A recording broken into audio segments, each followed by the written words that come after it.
Hey, leader, welcome back. Happy you are here. Let me take a deep breath with you because I have been rushing all day. I'm now taking a moment for myself with you. I'm inviting you in to do the same. I'm inviting you into this space with me so we can have a deep conversation, not too deep, but deep enough. A deep conversation about contemplative leadership. Contemplative leadership. My goodness, it sounds so neat. It's so like it just rolls off my tongue. It's contemplative leadership. It's the idea that we can integrate our spiritual practice, our spiritual knowing into the leadership space, into showing up in our organizations with this force. It's almost formidable. It's a new energy that you're bringing into your leadership practice because of what you are doing in private, in your contemplative or contemplative way of leading. It comes from Christian mysticism and what we call contemplative prayer.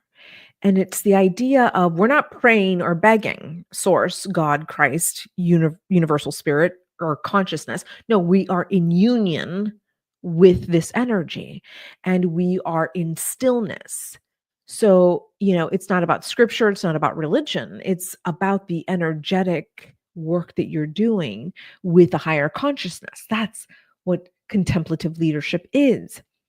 And so it is rooted in Christian mysticism, like I just mentioned, and it's what I learned from many Christian mystics that I've studied, even modern day Christian mystics like Richard Rohr and a few others that I follow and I've studied. And in integrating my spiritual practice with my leadership practice, I have been able to reconnect with that divine assignment, with that calling.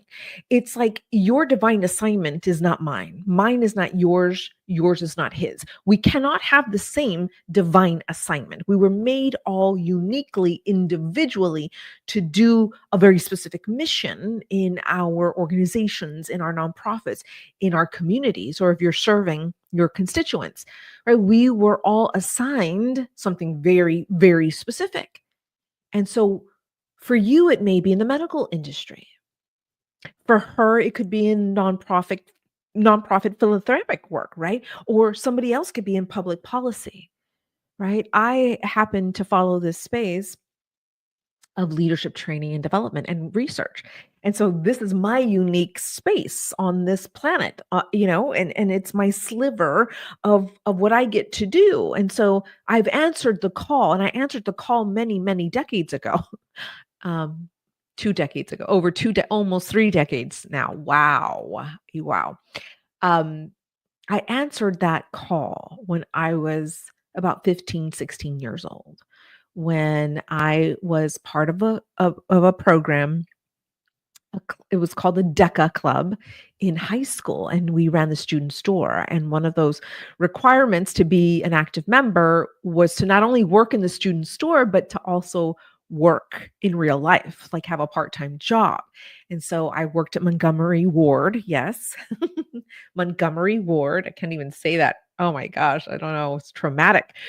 But I worked there so that I can meet the requirements of being in this club. And so that's when I learned I had a different calling. It wasn't sports. It certainly wasn't academics. It wasn't cheerleading. It wasn't anything else. I was never in AP classes, or back then it was called GT classes. I just never was academically above average. I actually flew under the radar for a very long time. But it wasn't until I really enjoyed this organizing and delegating and managing people and things and processes. That's when I realized, oh, work ethic is off the charts. I can outwork anybody here because I love this. I loved it. I love selling Cheetos in the student store. I love selling Scantron sheets. I You remember those Scantron sheets that you'd have to buy for like 15 cents before one of your classes, right? Before you took a test, right? I would sell candy and all kinds of things. And I loved counting the till after and counting my cash and, doing all the bookkeeping. I had so much fun. And I had so much fun too in the real world working and getting a check and tying that to my value, tying that to my identity. And so I remembered that very young and how it brought me to life, right? Because I did fly under the radar for a very long time. And, being a middle child of a very interesting group of girls, I didn't want to be noticed. I didn't want to have any attention on me. I was just as smart as my older sister, and I was just as cute as the younger one, but I just, wanted to stay under the radar because I saw how both of them were being treated. And sometimes it wasn't that great. And so I remembered coming into my own and blooming into this incredible woman who loved to delegate, loved time management, loved counting money, loved getting my check every single, every other week and depositing it in my bank account. Like I had the same bank account all the way into my early 20s. That's how long I stayed with this bank and loved working. I was just such a great worker. And that was my calling. My calling was to work in this capacity of leading. At that time, I was mostly managing and probably micromanaging, but I was called and I answered the call. And I knew I answered the call because of how I felt, because I was finally seen. I saw myself first. And then others were seeing the work ethic that I was bringing into all of these situations. And so I know then that was my divine assignment. And of course, it has looked very different throughout my career and just like yours, I'm sure, right? Different capacity, different abilities, different skill sets brought you to, all these incredible opportunities. And so here you are now, however, wanting to reconnect to that deeper meaning, that deeper reason why you were called into leadership, because you were born to do this. I see that now. I didn't see that for a long time. My own confirmation bias refused to see that actually there's something more deeper to this than what I was able to see with my own two eyes. And so I have recently, I mean, the last year or two, I have really changed that perspective. And that those of you who were called into leadership are here for a deeper connection and meaning. And so, what was that moment for you? I always ask. I always want to know, when did you know you were called into leadership? And if you don't, let's take a moment and contemplate when that was. Because what I want to do right here, right now, is to bring you back into that moment, that realization that you were called to do this work. Maybe in the nonprofit space, maybe you are in public office, maybe you're in public policy, maybe you are a professor, maybe you are like me, a CEO and founder, maybe you are a middle manager in a tech organization, maybe you are running your own business.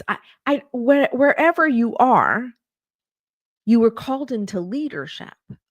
And now let's reflect when that happened for you, just like I shared with you, because that is going to be so important as you move into this second half of your career. Because many of us right now are questioning why we're even doing this. Many of us are saying the money, the status, the power is just not worth it anymore. But I don't think it was that. I think it was the calling that you had answered. But because of the pressure that we leaders are under today, because of the noise that we are trying to lead in, the distractions, the physical exhaustion, the insomnia, all of the variables that are impacting how we're showing up in leadership are now affecting how how what we want to do in the second half of our career. We're now asking, is there anything more to this? Is there anything better than this? Can we lead in a different way? Is there a better way to do this? Is the question you're probably asking. Is there a better way to do this? Is there a better way to lead? Because I don't want to leave this organization. I think I can work with this organization. I've been here so long. I don't want to just uproot and start somewhere new. I want to feel reconnected to what I'm doing here. And if I can't change these people and I can't change my staff, what can I do? Can I change myself? Can I change the way I'm looking at the way I am leading? Can I lead in a different way that will bring me more purpose and meaning? So it's taking all of those surface level symptoms that you're asking, that you're experiencing, that you're observing, that you're maybe feeling in your body, these surface level symptoms. That's what they are. They're symptoms of a deeper rooted problem. Right? It's like a disease. You have a disease we don't know about, but you have the symptoms. So you go see a doctor and you say, here are my symptoms A through Z. What do we do? Well, the doctor says, well, let's do some blood work because we got to go deeper. We have to look a little deeper. We have to excavate some things so that we can figure out what's causing all these symptoms. And so they find a list of things that you may be troubled with. And so that's what I'm calling you into. This is the invitation that I'm offering you today, is that we take those symptoms and we go, okay, here are my symptoms. And I want for you to take note of what yours are. For me, because I'm such a physical person, I'm in this physical body. Um, for me, it looked like insomnia. It started with losing sleep every night. It started with looking at my day and regretting some of my decisions, regretting how I spoke to some of my staff, regretting how I spoke to a client, right? I would ruminate over what I should have done differently, how the conversation should have been different, why I was so angry at this one employee and why I lost my temper with him. Why didn't I do this differently? So for me, it began with rumination before bedtime and then insomnia. Suffered from insomnia for such a long time. And then I started to feel burnt out. And what does that even look like? It looks like exhaustion. It looks like chronic fatigue, which is what the definition is. I believe what burnout is chronic fatigue. You're just exhausted all the time. Some of my clients experience dysregulated nervous systems. They're always on fire. They have to put out a fire, so they're always on. The cortisol is jacked. They don't know how to control their thoughts, their emotions. They're just on the go, right? And so for some, it may look like that for you. For others, it could be deep sadness. It could be a form of depression, right? They say depression is looking at the past and ruminating, contemplating, and regretting some things in the past, either through trauma or past memories, which they say cause depression. But then anxiety is fear and worry about the future. You're anxious. You are expecting something negative. So perhaps for you, it's sometimes depression, depending on the context, but maybe other times it's anxiety, uncertain of the future, afraid of how to proceed with a decision. So for me, it was my physical body was screaming at me and telling me there's something off. And I had to really take stock of what those symptoms were, because I knew there was something at a deeper level, and there was a knowing in me. So when I took the time to be in stillness, when I took the time to pray and to meditate over my future career, what was I going to do in this career? Because I loved I love what I do. I love the institute that we created. I love my staff. I love the clients we serve. But I was ready to just call it quits and just not do anything. I was seriously ready to just say, I'm done, and I can sell this company to whoever wants this, but I can't do this anymore. So I knew that I had to do something. And so it required me to shut up, to be still, and reconnect to why I was even called into this field of study, into this specific industry in the first place. Why did I even answer this call? And if I answered this call because it was assigned to me and not to you and not to him, but assigned to me, then what can I do differently? Because I can't change my clients. I love them, care deeply about them. I'm doing everything I can to help them and their teams and their organizations. But I can't change, what's happening in government. I can't change what's happening outside of me. I can't change anybody. I have no control over that. I can inspire, I can influence, I can impact, which is leadership. But ultimately, I'm that's beyond my control. But I can control how I think about myself, think about this divine assignment, and then how do I proceed so that I can have longevity, so that I can have sustainability, so I can have vitality again. Like I wanted to come back to life. But I didn't want to count on clients to bring me back to life. I didn't want to count on programs or social media or anything outside of here to bring me back to life. I took responsibility for bringing myself back to life.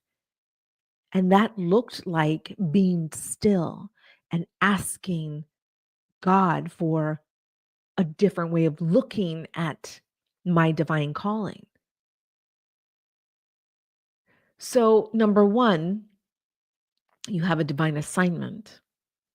Just look at your life. Look at all of the decisions you've made leading up to where you are today. You want to dispute that, please go ahead. I'm the biggest skeptic you will ever meet, for sure. But I just want for you to take a moment and reflect at all those decisions, career decisions, sacrifices, educational pursuits, accepting those promotions along the way, answering there were tiny micro calls that have led you to where you're at today. But take ownership of that because you made those decisions. You may have been inspired or influenced by people, but you ultimately made these decisions and here you are now.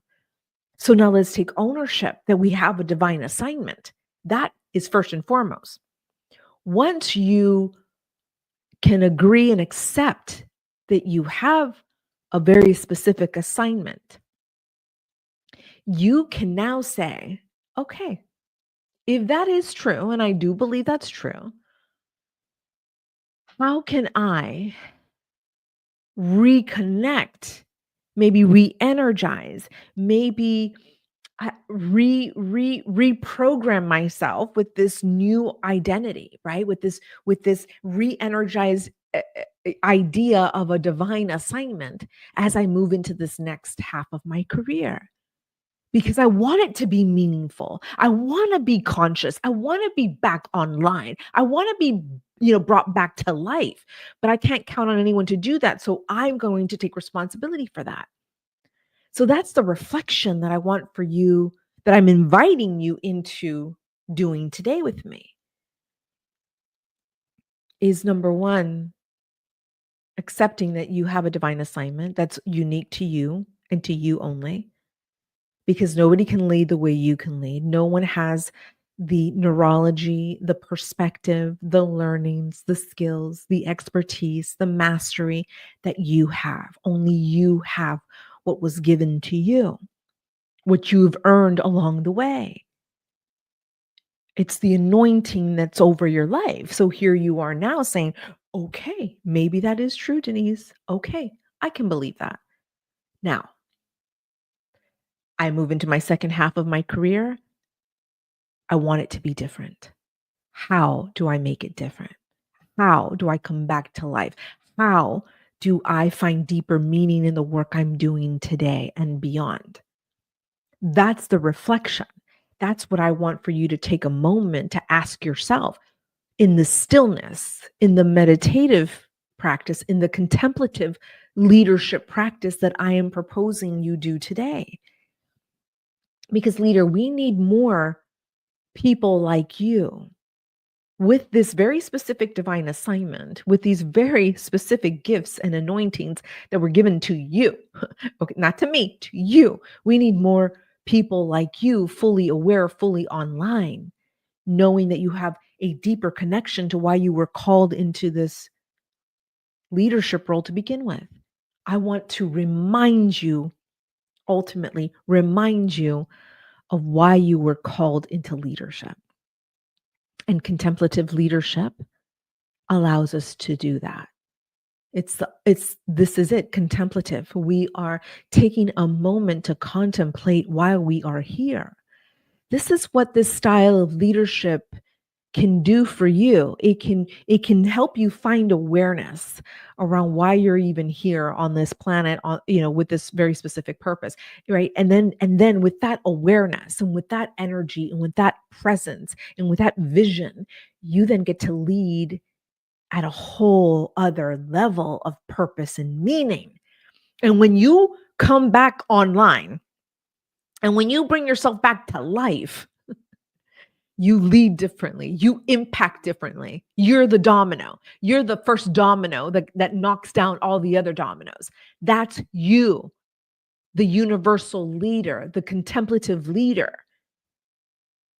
That's what I want to remind you of today. So take a moment to do this for yourself. And then you're going to join me here every single week so that we can have deeper conversations about what this actually could look like for you. Contemplative leadership is the new leadership style that no one has seen before, but that we are all craving for. You are wanting a deeper connection to why you are leading. Your workforce is desperate for a deeper meaning to their work. Listen, we're all on this planet asking, what is our purpose? Why are we here? What are we doing here? And you have already answered the call to lead. And so I'm just reminding you of this through contemplative leadership. So stick around because you're going to want to learn more and go a little deeper with me into this new style of leadership, again, that we are calling contemplative leadership.